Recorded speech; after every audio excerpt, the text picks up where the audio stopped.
Bonjour Patrice. Bonjour Patrice. Je suis ravi de vous rencontrer ici. On est au théâtre Montansier, où aura lieu le gala du Festival de Rococo, dont vous êtes le président. Mais je suis ravi qu'on se rencontre dans un théâtre, parce qu'au fond, c'est votre lieu de prédilection, le théâtre. Oh oui, ça l'a toujours été dès le début. D'abord, j'ai vécu exactement à 100 mètres d'ici. Ah oui. Je vivais entre 13 et 16 ans, ici, là, au 15 rue des Réservoirs. Donc j'étais tout le temps fourré dans ce théâtre. Ouais. Et puis c'est le début de ma carrière, c'est ce que j'avais choisi, puis la télé m'a un peu happé. Oui, c'est ça, puis, c'est parce que les gens vous connaissent évidemment par la télévision, les chiffres et les lettres, Fort Boyard, etc. Pyramide, le Pyramide, même le poker. Enfin. Même le poker. Mais votre vraie passion et votre vraie vocation, d'ailleurs vous commencez, au début vous étiez avec Michel Sardou et Michel Fugain, et Sardou lui il voulait pas faire de la chanson, il voulait faire du théâtre comédien, et vous aussi. Et Fugain aussi. Et Fugain aussi. Et on s'est rencontrés au cours des Furets, où Furet m'a dit prends ces petits jeunes et essaye de les... Parce que moi j'étais un peu à l'époque, un peu plus âgé, ce qu'on appelle vedette de cours. Donc il m'avait dit tu prends ces deux petits jeunes en main pour leur monter une scène, puis ça s'est très vite arrêté, et finalement on s'est retrouvés tous les trois glandés dans un appartement. À écrire des chansons. Et à écrire des chansons, parce que Michel a dit bon finalement moi je vais chanter, Fugain a dit si tu veux j'ai les musiques, et nous on n'a pas de parolier, oh bah moi je vais me mettre à écrire, et on a fait plusieurs. J'ai fait les 10 premières chansons de Sardou, c'est moi qui les ai écrites. C'est comme ça que ça a commencé. Au moment où ça marchait pas pour lui, après dès qu'il m'a quitté ça a commencé à marcher. C'est bizarre mais c'est vrai. Et puis bon, donc il y a eu le théâtre, il y a eu des films, il y a l'un des premiers, enfin c'est pas le premier, mais l'un des premiers c'est Le Gendarme à Saint-Tropez. Vous étiez j'en ai fait un avant, Le Gendarme à Saint-Tropez, où j'étais le gendre de Funès. De Funès, oui. Où j'épousais sa fille, ce qui me disait, à la fin, je me disais, mais je vais, puisque j'ai épousé sa fille et qu'elle reste dans les autres films, je vais tout le temps là. Et non, ils m'ont éliminé. On avait dû divorcer entre temps. Oui, vous étiez jeune premier. Un jeune premier, on peut le dire. C'est ça, oui. Quand je me revois, c'est dramatique. Ah non, vous étiez pas mal, non? Ouais, non, mais je jouais, vous savez, à l'époque, on jouait très prime sautier. Je jouais comme ça, là, c'est comme ça, c'était un peu limite. Bon. Et puis après, il y a Europe 1, journaliste. Ouais.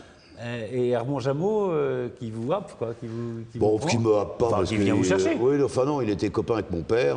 Franchement, ça, il faut Robert raconter Laffont. l'histoire. Robert Laffont, et qui a eu l'idée malencontreuse de faire dans sa maison d'édition un secteur de jeux de société qui était un échec complet. Il a pris Armand Jameau pour en être le directeur. Ah, d'accord. Et puis Armand, je suis devenu copain avec lui. Un jour, il m'a dit Coco, je monte. Il parlait comme ça. Hein. Ouais. Je monte. Oui, non, sinon vous le feriez pas comme ça. Je monte aujourd'hui, madame. Je monte aujourd'hui, madame, et si tu veux venir en faire un stage, et puis voilà, c'est parti comme ça. Et là, ça vous a happé, quoi. Enfin... Oui, je peux pas dire que... c'est pas désagréable, non, en même temps. Non, je ne vais pas cracher là-dessus. J'ai fait une carrière télé honorable, mais c'est pas exactement... On m'a cantonné dans le jeu. Comme les jeux que je faisais ont marché, ou parce que j'avais du pif, ou parce que je n'étais pas trop mauvais, à chaque fois qu'il y avait un nouveau jeu, clac, elle est là. Oui, c'était pour Patrice Laffont. Alors j'aurais rêvé de faire du talk show, de faire des émissions un peu plus sérieuses, un peu plus créatrices. Vous en avez fait un peu, mais... J'ai fait une émission qui s'appelait Mi-Figue, Mi-Raison. Mi-Figue, Mi-Raison, je me souviens de ça. C'était une vraie émission de société en direct, et ça m'a passionné. C'était ma meilleure époque. Il n'y avait pas Bromette dedans? Attendez, j'ai découvert Bromette, les frères Bogdanov, Bougrain-Dubourg, Brigitte Simonetta et plein d'autres. Ouais. J'étais un précurseur. C'était bien d'ailleurs, Mi-Figue, Mi-Raison. C'était une émission intéressante, peut-être un peu en avance sur son temps. Mais c'est vrai que le drame, c'est de faire des succès. Du coup, et voilà, on vous enferme dans... Mais je ne regrette pas. Non, c'est vachement bien. Et puis, comme les gens qui me disent maintenant, mais comment ça se fait que tu ne sois pas encore à la retraite? Je dis, mais j'ai été pendant 40 ans à la retraite. Vous savez, comme moi, que les jeux, ça s'enregistre 4 jours par mois, et le reste du temps, vous faites ce que vous voulez. Qu'est-ce que vous faisiez alors? Je faisais plein de trucs, j'ai voyagé, j'ai eu la pétanque, j'ai joué au théâtre, je voyais mes potes. Le théâtre, vous avez toujours continué? Oui, même en amateur, j'ai essayé de jamais d'être clé, ça me tenait trop à cœur, ou même quand j'en faisais pas, j'apprenais les textes pour moi. Donc voilà, ça m'a permis d'avoir une mémoire qui est encore à peu près normale.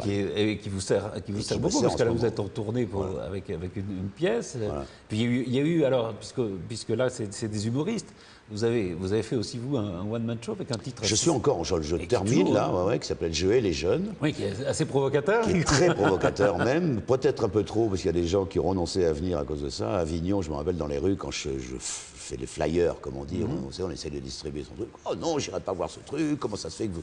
J'ai beau expliquer, quand j'ai le temps, que c'est de l'humour, que j'ai gratine les ados et tout leur... Non, on viendra pas voir ça et tout comme ça. Donc ça m'a posé un petit problème, mais c'est pas grave, je me suis bien marré, ça a été écrit par Eric Logérias, qui a fait un bon talent, il m'a fait un très joli texte et je suis très content de défendre ça.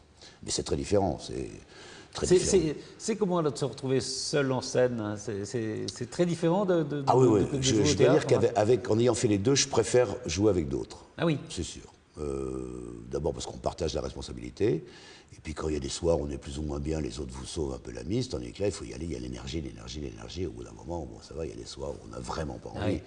Et Et moi, comment on fait ces soirs-là? On y va. eh ben, Il n'y a pas un petit miracle quand même qui se produit quand on rentre en scène? oui, ça dépend du nombre de gens dans la salle. Ah oui. Moi, ma fille Axel, qui était une Oui. grande one-woman show, elle m'a dit mais tu vois, qu'il y ait 10 personnes ou 150 ou 300, bats-toi. Et moi, je dis non, moi, quand il y en a 15, je fais un quart d'heure de moins, je vais à toute vitesse et je rentre chez moi. C'est pas très professionnel, mais quand ça marche, je me bats à mort et j'essaye de donner un maximum. Quand je vois que ça prend pas tout de suite. Mais c'est pas un trait de votre caractère, un peu comme ça, hein? Peut-être, bravo. Non mais c'est vrai. Je suis assez Non dilettante. mais c'est vrai que vous auriez, enfin vous avez encore une fois la carrière que vous avez faite à la télévision est tout à fait admirable, mais c'est vrai que peut-être que vous avez peut-être laissé tomber des choses parce que la vie était assez facile au fond, enfin Tout à fait. comme vous dites, enfin vous Tout à travaillez fait. 5 J'ai jours par jamais été mois. riche, mais j'ai bien gagné ma vie. Vous avez bien gagné votre vie. Voilà, j'en ai profité, mes potes, les amis, les femmes, Oui. tout ce qu'on veut. Et puis voilà, c'est vrai que j'ai préféré me marrer que de bosser, quoi. Il faut Donc, avoir faim de temps en temps, non? je pense qu'il faut avoir faim. ça. Oui. J'ai jamais eu vraiment faim. Et le jeunisme, enfin puisque c'était Jeux et les jeunes, ça vous énerve? Ça Non, vous... mais ça m'énerve en surface. ça énerve tout le monde, d'ailleurs, mais- C'est vrai que j'ai une fille, et j'ai la chance d'avoir une fille qui est encore jeune, qui a 18 ans, qui vient d'avoir 18 ans, et c'est vrai que j'ai deux grands-enfants qui sont beaucoup plus âgés, dont Axel, et je les ai pas beaucoup élevés. J'étais en carrière télévisuelle, je pensais à... Bon, bref. Tandis qu'avec elle, j'ai été beaucoup plus présent. Et c'est vrai qu'on a eu beaucoup plus de conversations. Et puis je me suis aperçu que tout entre autres les nouvelles technologies, Internet, l'iPhone, en tout cas, ça m'a rendu dingue. D'où vient le titre? Parce que de temps en temps, je lui disais, mais Mathilde, mais arrête, je hais les jeunes. et mon producteur m'a dit, mais tiens, voilà, développons ça. Et puis voilà, puis on a fait un truc assez rigolo. Remarquez, oui, vous y êtes mis quand même, non? Non, À pas du tout. l'iPhone et tout Alors ça, franchement, non? pas du Ah bon? tout. Non, l'iPhone, j'en ai eu un, on me l'a piqué 3 semaines après, donc j'ai décidé de ne plus en avoir. Et Internet, je n'y ai jamais touché. Pas vrai? Jamais. Je suis désolé. Hein. Ah, Mais comment oui, on oui, fait? ça a l'air de... Ah ouais? Parce que même moi, qui ne suis pas beaucoup plus jeune que... Ah si, quand même. Non, mais ça m'intéresse pas. Ça ne m'intéresse pas. Peut-être que j'aurais dû faire l'effort, parce qu'à certains moments, les mecs me disent, ou enfin des gens me disent, donne-moi ton mail, mais j'ai pas de mail. Ah, mais comment je fais pour t'envoyer? Bah, tu me téléphones, ou tu C'est m'envoies toi, c'est moi. ou tu m'envoies un courrier, ou tu viens me voir, mais j'ai pas de mail, ça m'intéresse pas. Ah ouais. Alors, quand il y a des choses, c'est vrai que c'est un outil indispensable, des choses, des recherches, des trucs comme ça, bah, ça me rapproche de ma fille parce qu'elle les fait pour moi. D'accord. Donc je suis avec elle, mais disons le maniement de l'objet, c'est elle qui le fait et pas moi, je suis pas- impossible. vous voulez pas. Au début, quand j'ai commencé, un jour elle est arrivée dans la chambre et elle me voyait, je promenais la souris sous ma main. Et elle m'a dit, mais qu'est-ce que tu fais? Ben, je lui ai dit, je sais pas, je pensais que c'était comme ça qu'on faisait, donc je lui ai dit, bon, Ah, bah, d'accord. Le mulot, comme disait Voilà. Chirac. Donc, vous présidez le festival d'humour de Rocancourt. Alors, on est assez frappé quand même aujourd'hui, vous avez fait vous-même ce one-man show, par le nombre, et notamment de jeunes, hein, Ah ouais, déjà, qui se lancent dans ce métier. Je sais pas, comme s'il y avait, il me semble qu'il n'y a jamais eu autant d'humoristes, entre guillemets, sur scène qu'aujourd'hui. Donc c'est quand même très compliqué, quoi, pour se faire remarquer, Non, mais pour percer. déjà quelqu'un qui veut monter sur scène, il a une facilité, enfin une facilité toute relative à faire ça parce que c'est pas cher. C'est vrai. Je veux dire, monter à Wadman, on est tout Oui, seul. c'est plus simple que Cyrano On de peut avoir Bergerac. une scène avec très peu d'accessoires, ou même pas du tout, pas de décor, 2-3 lumières. Bon, ça coûte moins cher que monter une pièce de théâtre avec 5-6 comédiens. Ouais, des c'est lumières, sûr. bon. Donc déjà, c'est une facilité. Puis il y a eu, c'est vrai, il ne faut pas le nier, Laurent Ruquier qui, grâce à son émission, a tout d'un coup offert un tremplin à plein de jeunes. Et maintenant, tous les jeunes, enfin la plupart des jeunes humoristes qui font leur trousse, ils viennent de chez Ruquier, quoi. Cette espèce de creuset. vrai, Et je disais, en venant, en étant à Avignon, que j'ai fait l'année dernière pendant le festival, tous ceux qui cartonnaient, tous ceux qui étaient pleins sans arrêt, qui refusaient Les du gens, monde, les avez vus c'était chez- les gens de chez Ruquier. Cela dit, la télévision fait beaucoup aussi. Enfin, Bien pour sûr, le- bien enfin, sûr, vous aussi, c'est ça sûr. vous apporte, je suppose, un Ouais, public. c'est à double tranchant parce que les gens, vous savez, comme moi, en France, on aime bien mettre les gens dans, Ah oui, dans dans des des cases. cases. Ouais. Et là, un mec de télé, c'est pas que pour moi, Arthur. C'est compliqué, oui. Ouais. Même Coé maintenant. Ouais, je ouais, sais qu'il y en a un autre qui va se. Je crois que c'est. Je sais pas qui. Un type Si, qui est avec je vous connais sur que RTL. lui. Oui, absolument. Qui vient de se faire virer de France 2. Ouais, d'ailleurs. Courbet, Julien Courbet. Oui, c'est tout de suite Julien que j'ai Courbet. dit ça. non, je le connais parce que tu es RTL tout le aussi, monde donc se on- lance là-dessus et pour les gens, on n'est pas... Légitime. Ah, mais de quoi ils se mêlent, voilà, on n'est pas légitime. C'est vrai qu'on voit des gens de la télé un peu partout qui aussi colonisent le truc. Voilà, mais exactement. voilà. Non, mais le problème, c'est qu'il y en a qui ont fait de la télé et qui font ça après. Vous, vous venez de là, vous avez fait de la télé Oui, mais ça, ensuite. les gens, Les gens s'en fichent, ma non, carrière de non, comédien, on ne peut pas dire que les gens s'en souviennent vraiment. Donc, ils Vous se regrettez disent- ça? Ah oui, ça, je regrette d'avoir pas avoir fait une grande carrière, mais peut-être que je n'avais pas le talent. Donc, en plus, il y a un truc, sur lequel j'ai jamais le trac, je ne sais pas ce que c'est. Là, quand vous rentrez sur scène, par exemple Rien, mais rien, je peux faire imbécile 5 minutes avant, faire les plus grosses conneries, genre, je fais mon truc, plus ou moins bien. Et je me rappelle toujours cette phrase que vous connaissez de Sarah Bernard. Jouvet, non, il me paraît que c'est de Sarah Bernard. Vous Ah. l'avez joué? Moi, on m'avait dit que c'était joué. Ça Ah viendra bon. avec le talent? Voilà, une jeune femme qui allait dire ah, j'ai jamais le trac, oh, ben, ça viendra avec le talent. Donc je me dis peut-être qu'il faudrait que je l'ai un jour ou l'autre. Qu'est-ce que, dans les jeunes humoristes, vous allez voir un peu les spectacles Ah ou- oui, oui, enfin, pas tout le temps, parce que je suis aussi pas mal pris par mes activités théâtrales, justement, surtout depuis un an, là. Mais bon, il y a des gens que j'adore. Moi, j'adore, bon, ils sont plus ou moins connus. Artus, que j'adore, Arnaud de sa mère. J'aimerais Jérémy Ferrari, les Ascarguet. Il y en a plein, je veux dire. Il y en a plein qui sont sortis d'ailleurs. Bien sûr, il paraît qu'il y a Ils sont sortis avec Gaspard Proust. Julie Ferrier, paraît qu'il Julie est sorti Ferrier, de là. de sa mère. Oui, alors de sa mère et tout ça. Ouais, et de Benoît aussi. De Benoît, que ouais. j'aime beaucoup. Non, non, je vais, dès que je peux y aller, j'y vais. Il y a un genre d'humour qui est plutôt le vôtre, dans lequel vous vous reconnaissez ou... Oui, je suis assez difficile au niveau du rire. Là, ça va être terrible parce que j'ai déjà dit ça à une personne qui s'occupe de festival. Je vais dire, moi, pour me faire rire, il en faut. Oui, c'est ça, oui. J'aime pas la vanne, la grosse vanne, un peu. D'abord, j'aime bien les spectacles qui traitent un peu d'un sujet, d'un point à un point B ou d'un point à un point Y.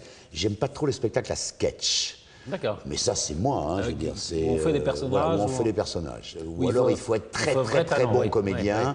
Oui, il y en a quelques-uns qui font très bien. Et c'est pas toujours le cas. Ils ont souvent des sketchs, ils sont drôles, mais comme le parti jeu est laissé un peu en dessous.